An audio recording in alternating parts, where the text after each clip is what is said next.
like to thank you for taking the time to watch these short little videos, and hope you find them useful.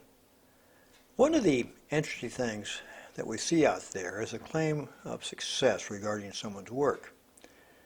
And there's many claims out there and so forth and whatnot. And if you haven't noticed on my website, I generally have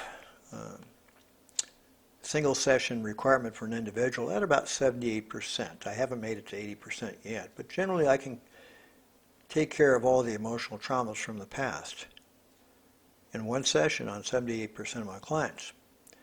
Now the interesting thing about this is belief has nothing to do with it. And whether I'm able to get something, whatever the case might be, has other factors. For example, let's say somebody has something they have to take care of. So let's say an individual has an abuse from the past and creates a lot of anger. Well, this activity may continue for a while because it gives them the impetus to take further action on another issue that if that issue was not there and if it was removed earlier, then the current action needed would not be accomplished. So in regards to the work that we're doing and something of that sort, for example, let's say I do a session with somebody and we find out a couple of months later we missed something or we weren't able to get something.